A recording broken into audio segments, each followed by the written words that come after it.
2 દર્દીઓના જે મૃત્યુ થયા અને થોડાની હાલત ગંભીર છે એ સમાચાર ટીવી પર બધાએ મળ્યા. અમારા કમિશનર સાહેબને બધાના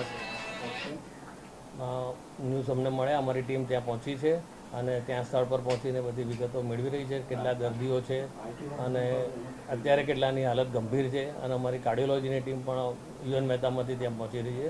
ડૉક્ટરો જે હાલ દર્દીઓ અત્યારે દાખલ છે એમની પરિસ્થિતિની તપાસ કરશે અને જો એમને જરૂર લાગશે, વધારે સઘન સારવારની જરૂર લાગશે તો યુએન મહેતામાં શિફ્ટ પણ કરશે.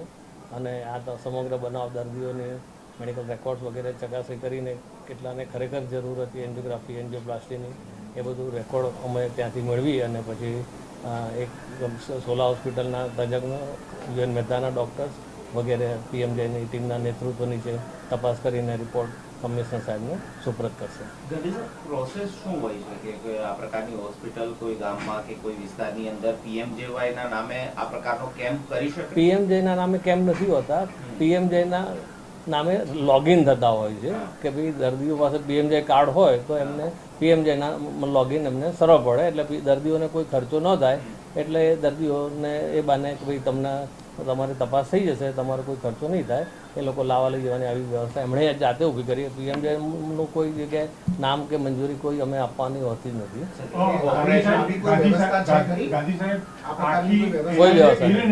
કોઈ વ્યવસ્થા આખી ઘટના જે બની છે એ પીએમજેવાયના રૂપિયા લેવા માટે બની છે એ પ્રકારની વિગતો એવું પ્રથમ દ્રષ્ટિએ એવું લાગી રહ્યું છે. અમે તપાસ કરીશું. અમે બધા પેમેન્ટ જે છે એના હોલ્ડ પર મૂકી દઈશું, આ બધા જે કેસ છે એનું, અને જરૂર જણાય પેનલ્ટી વગેરે પણ થઈશું.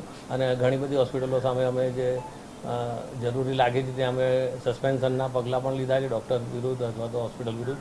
જે પણ જરૂર લાગે અમે કમિટીમાં, કમિશનર સાહેબની અધ્યક્ષતામાં કમિટી અમારી ચર્ચા કરતી હોય છે અને એ પ્રમાણે નિર્ણય લઈને આજે તપાસ સમિતિનો જે રિપોર્ટ આવશે એ સાહેબની સલાહ પ્રમાણે અમે આગળ કાર્યવાહી પણ કરીશું.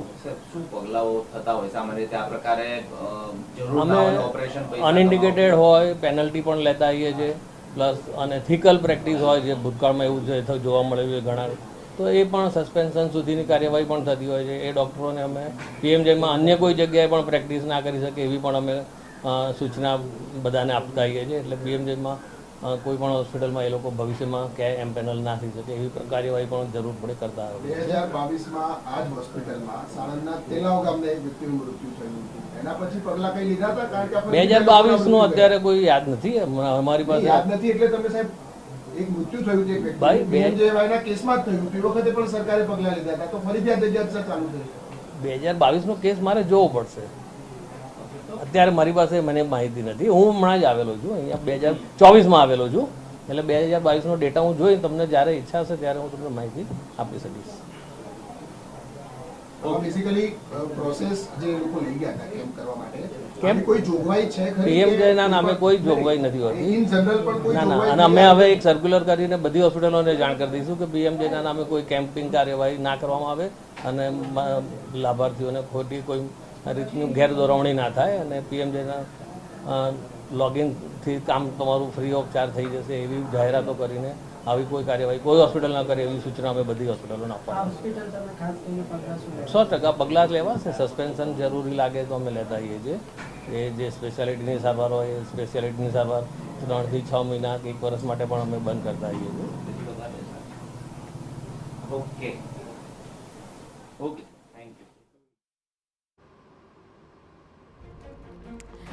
તો આ મામલે યોગ્ય તપાસ થશે.